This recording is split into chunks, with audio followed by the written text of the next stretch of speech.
They are taking the password. They are taking the password. Why did you say it like that? What was that?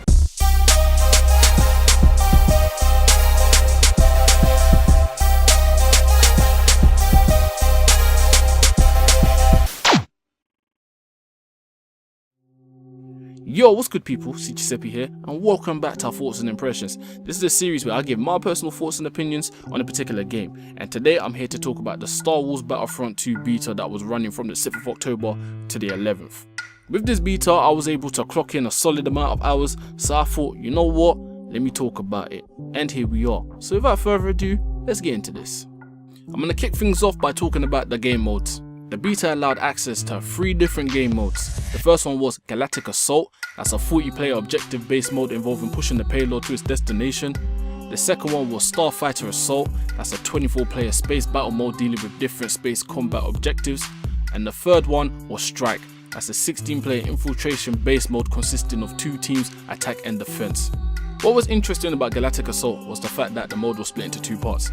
The attacking team, first of all, have to successfully escort the MTT, that's the payload, to its destination, while the defending team, of course, have to stop them. If the attacking team is successful, their secondary aim is to invade the palace. Once again, the defending team have to stop them, and the way the defending team have to work is by depleting the lives of the attacking team. I preferred either raiding or defending the palace to escorting or stopping the MTT.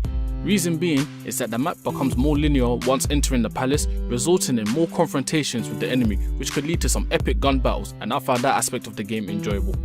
Regarding Starfighter Assault, it wasn't for me. I'm simply not a fan of the mode. I found the navigation difficult, as majority of the time I felt like I didn't have full control over my battleship, which ultimately made things such as avoiding missiles and attacking enemy ships somewhat of a tough task.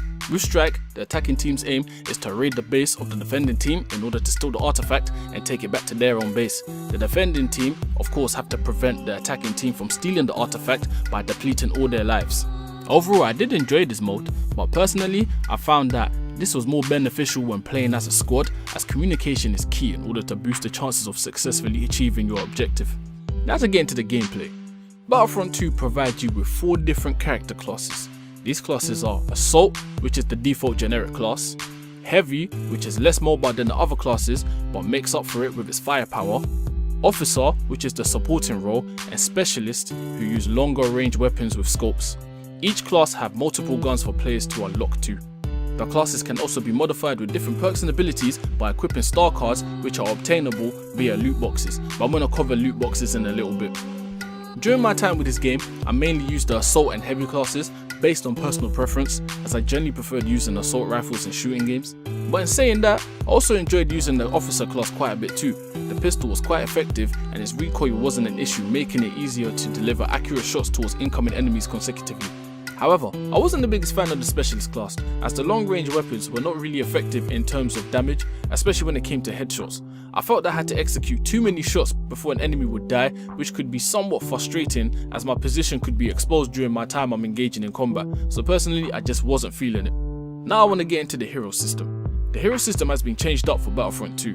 In order to gain access to a hero, you would first have to accumulate enough points, face a new point system in order for one to be available, which means the better you play and follow the game's objectives, the more points you will gain and the faster you are rewarded. I believe this is a better way in gaining access to a hero compared to the previous title, where you would come across a random coin that's been spawned somewhere on the map, as the point system ultimately promotes good gaming. And FYI, when you spawn as a hero, don't think you're invincible. If you don't know what you're doing or you're playing recklessly, you will be killed ASAP, so taking advantage of a hero's special abilities is key. Thankfully, the beta ran well overall, which is good, especially with the decent amount of content that EA provided players to try out. I did however come across one glitch involving being caught in Darth Maul's force grip. I wasn't sure whether I was the target or not, but at the time I got caught in the grip and I should have died instantly, but instead I got sent flying towards a wall outside the palace building. But here's the thing, I was still alive but stuck on the wall, and although I was unable to navigate, I could still shoot and take out enemies, so that was just weird. And lastly, it's time to talk about the loot crates. Battlefront 2 have incorporated a loot crate system that give players access to gain unlockables to help progress within the game. Although there are daily loot crates given to players, credits are quite hard to come by, so you won't be purchasing loot crates to open often, as the distribution of credits is very stingy. Also, there was a piece of information that I learned that I think is quite important. This was not something that I was able to notice myself, but something I learned from watching other videos on YouTube.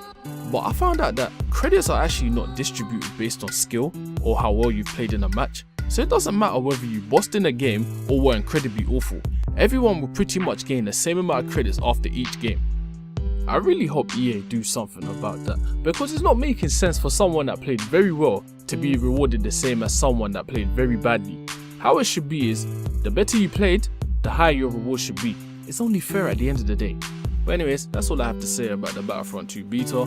I had fun with it overall, but it's definitely not a game I can see myself getting on launch, but sometime further down the line. For anyone that's interested, this game drops November 17th, so yeah.